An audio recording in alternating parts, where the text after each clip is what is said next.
guys, and welcome back to my channel. So today we are doing a deep condition and chat video, and I'm going to be talking about budgeting because I'm getting so many comments on my Tesla videos about budgeting. I'm getting so many DMs on Instagram about budgeting, so I decided to just sit down and talk about it for a minute. Now, I do have previous videos. I will put them up here so that you guys can check them out on me talking about budgeting or talking about how I buy stuff and talk about all that kind of stuff. I'm going to actually make a playlist, and I'm going to just put it right here so you guys can actually start looking at some of those videos. First, if you guys are new to my channel, welcome to my channel. I do mainly hair videos, hence why I am deep conditioning my hair in this video. But in this video, I do want to talk about budgeting. Just to give you guys a little background story about me.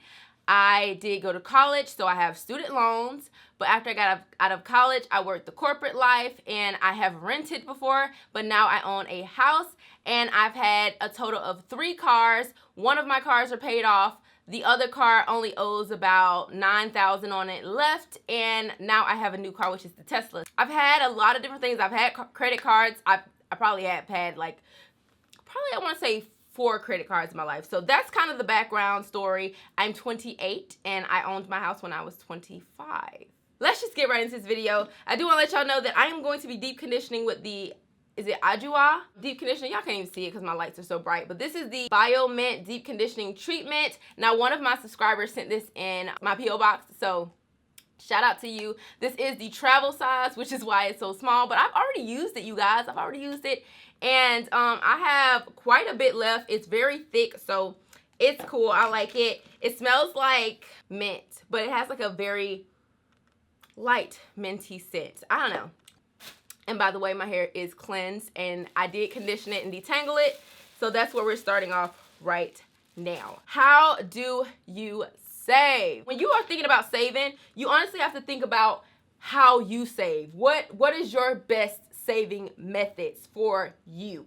Because everybody, the way people save is going to be different, and there's no right or wrong way, because if you save the money, that's the right way. But I realized the way that I save was a lot different than the way that a lot of other people save. It depends on if you're the type that likes to spend everything in your account, if that is you, or if you are the type that likes to see your account build up. Me, I am the type that likes to see my account build up and reach the next level, and that next level is what tells me if I can spend more money or if I need to start like backing back on some of the things that I'm purchasing. Let's just say, for example, when I first reached my first $1,000 in my account, you know, anything after that, I was like, I can't go below 1,000. Like, if I go below 1,000, I'm literally in withdrawal mode. Like, I'm going too far into my account. Like, I just can't go below that rate. I actually never hit below that rate because literally if I'm getting close to that rate, I'm like, nah, I'm gonna sit home. I'm not about to go out this weekend. Better yet, I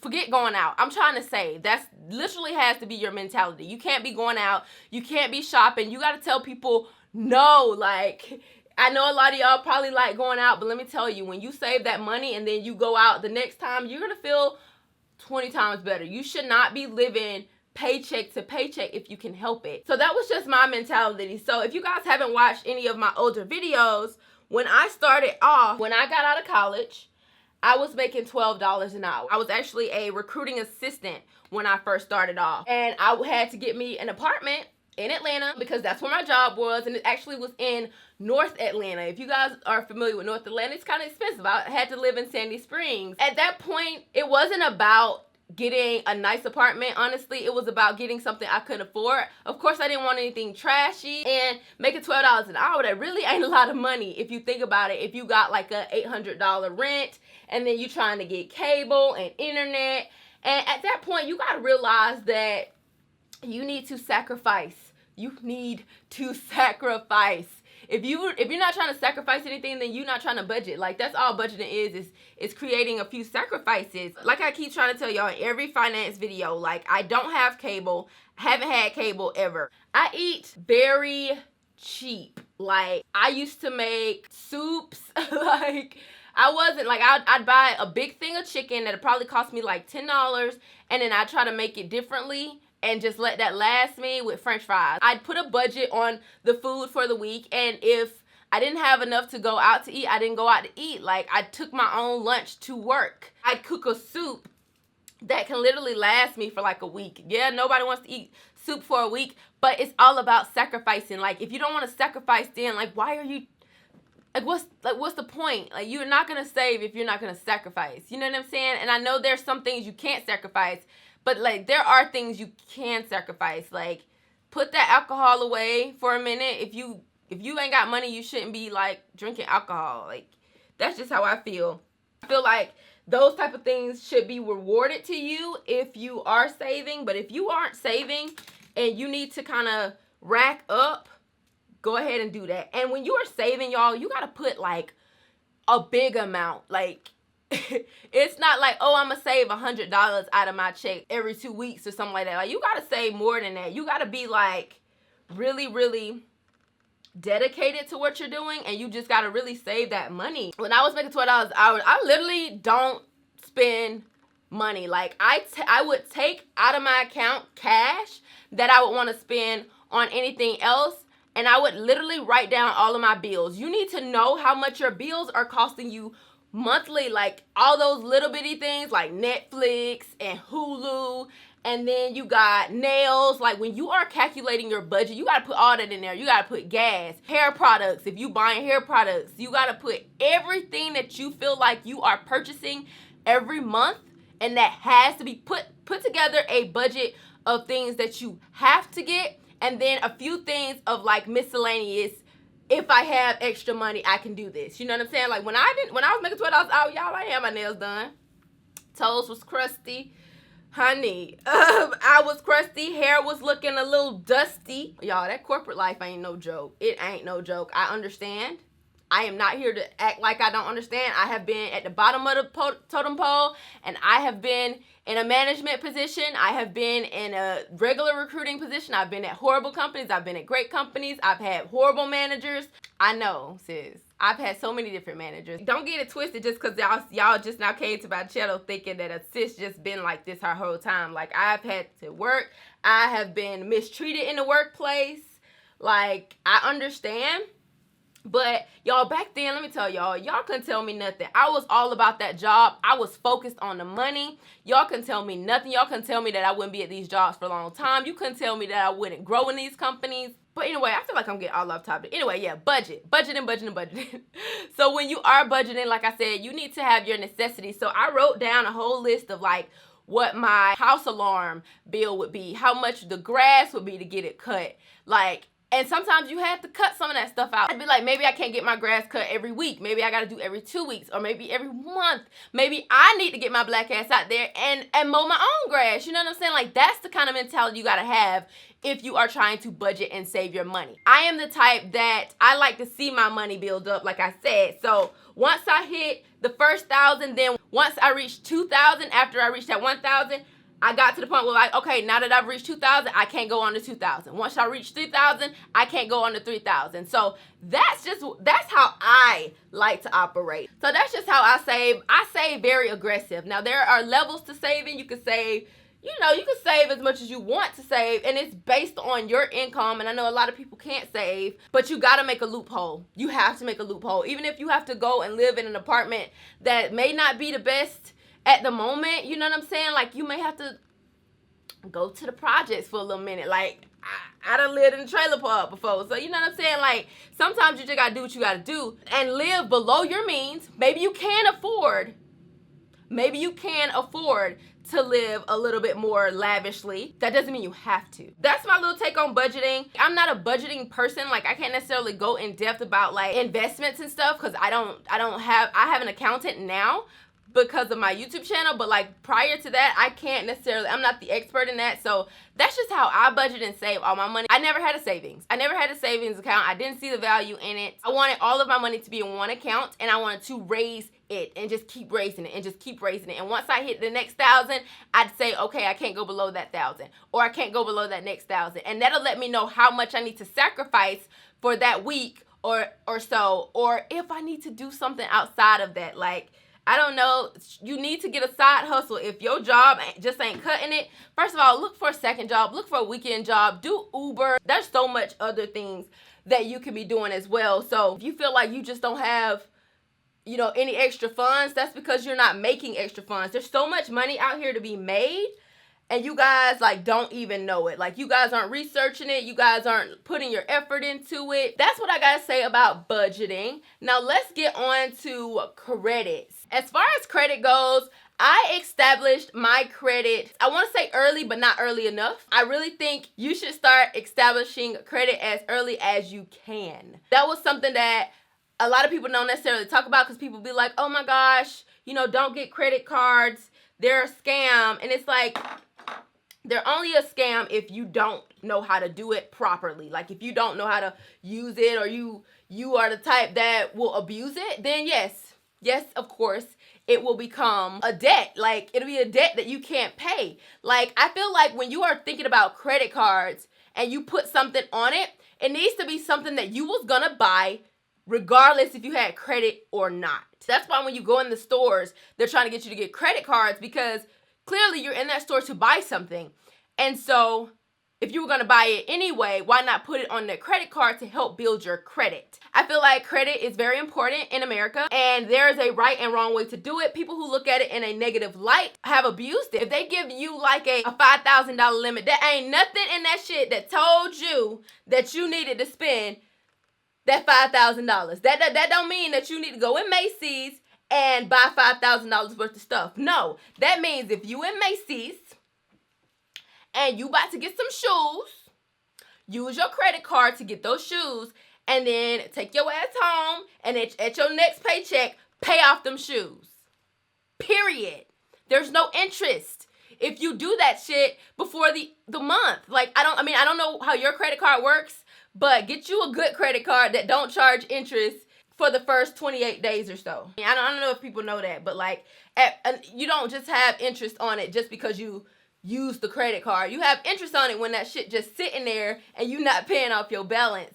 At least for the cards that I get. That's why I say you should be very smart about the cards that you do get. And some of them have really great low interest rates, even if you do want to pay it off a little later. It won't be but a few extra bucks, you know what I'm saying? But the way that I did it, especially like growing up, like after I got out of college and I got my credit card, I was like, okay, I'm about to buy these shoes. That next week, I'll let it sit there for a minute so that they can see that I purchased it. Like, you don't want to go doing it and then paying it off right then. Like, they want to see that you got good credit. So if you do it so quick, it won't catch on. So sometimes you got to leave stuff on there for a little minute. And things like your car maintenance, big investments for like, not investments, but like big things for my house. Like if I wanted to get my house painted, I'd put that on my credit card and just pay that off. If I got a flight ticket, oh, those are the best to get on a credit card. It's like, credit, like you gonna fly anyway, so why not put it on that credit card and then pay that off? You know what I'm saying? Like, all of that is just like good. That's just establishing your good credit. You know you're gonna pay it off anyway. You got the funds to pay it off anyway, and it's just gonna build your credit. And what your credit is doing is, like I said, it's telling people or investors or anybody that you may want to buy your house from, because I don't know anybody trying to drop $200,000 off on a house. When I'm trying to build my credit, it's to get a better house. When we're talking about credit scores, you guys, credit score ain't it. Like, I hate that people be saying, oh, I got a high credit score, so I'm gonna do this, I'm gonna do that. Sis, it's not all about your credit score.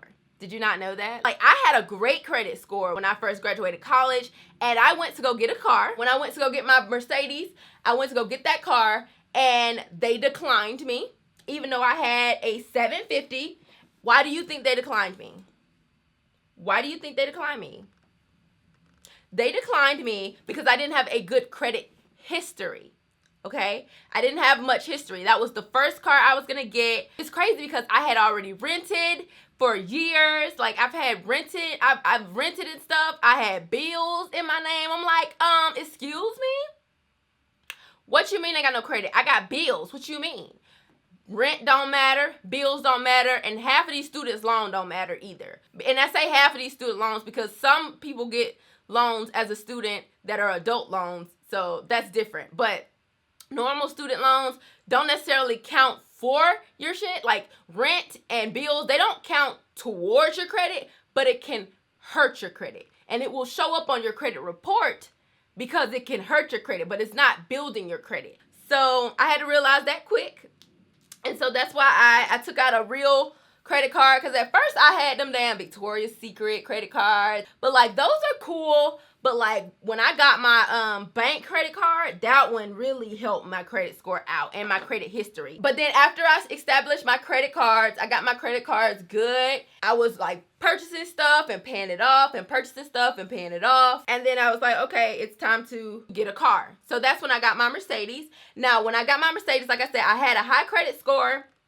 I already had credit cards and all of that. Like I had been building my credit with credit cards, went to go get a car, and they declined me because I needed a cosigner. They still wasn't taking my income. And at that point I was making a good like $35,000. I had that under my belt. I had credit cards I've been paying off. I had student loans, and I was already renting, and I had bills, and I felt established as shit. Like I felt like I was so established. Unfortunately, they wasn't hearing it. That still wasn't enough credit history. So I had to get my mom to co-sign, and that was kind of embarrassing. Not necessarily to me and my mom, like we cool. So that she kind of knew that I would need it, but I really thought a sis was gonna go in there and get her own stuff. Like, what you mean I can't get this car? I got a co-signer. Then I had to go get a house. That's when I went and got a house, because I needed some credit history. I had got a car, and then months later, after I had paid that car off a few months, I was like, okay, let me go ahead and get a house. And that was other reasons why I had got a house. I really recommend waiting like a year after you have purchased your car to try to go get a house.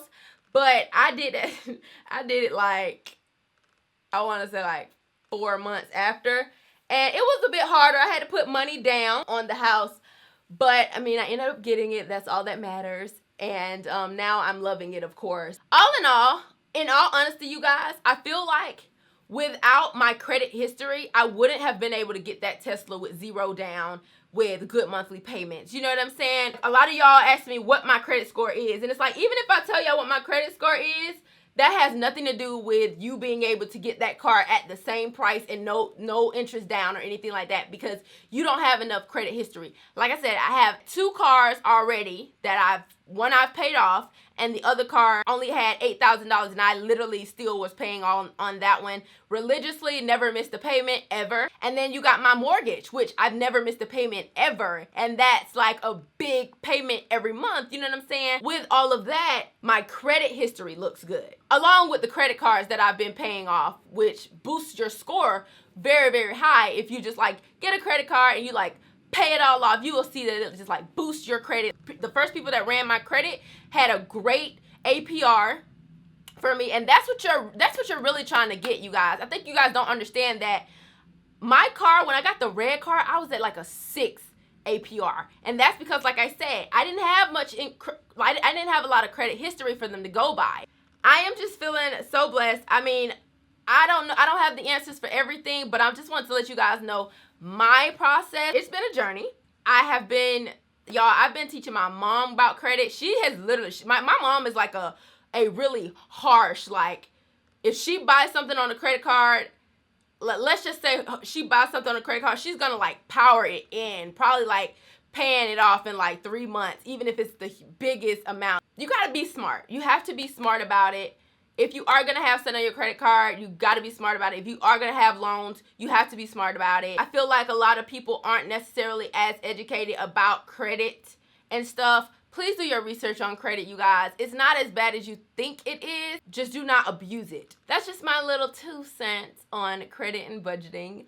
You guys have been asking for this video. I'm sorry if it's all over the place. I'm just literally talking. I just wanted to do like a deep condition and chill video, but this video getting kind of long. I was gonna sit under the dry with you guys, but this video long already, so we're gonna call it a quits. I hope you guys like this video. If you want to see more videos about budgeting, credit, and stuff, like, let me know ideas below as to like what you guys specifically would want to see. Don't just say credit or budgeting. Like, I need to know anything specific that you guys would like to see. Let me know in the comment section below, and I'll try to make sure I help you guys out, because I feel like Black people aren't as knowledgeable on this.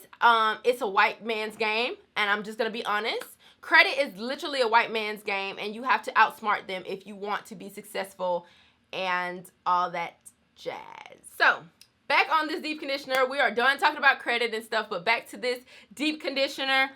I'm in love with it. I'm in love with this deep conditioner. Now, this is a very prestige brand, you guys. Ajua is very prestige. This stuff ain't cheap. I went on there, I was gonna buy it, and I was like, ooh, I don't know. I'm gonna have to wait till they hit me up and review it to let you guys know if it's worth it, because I don't even know if I can psh my money out there for that, especially because I have so many products already. I hope you guys really liked this video. If you did, give it a thumbs up, and I'll see you guys in my next one. Bye. Mwah.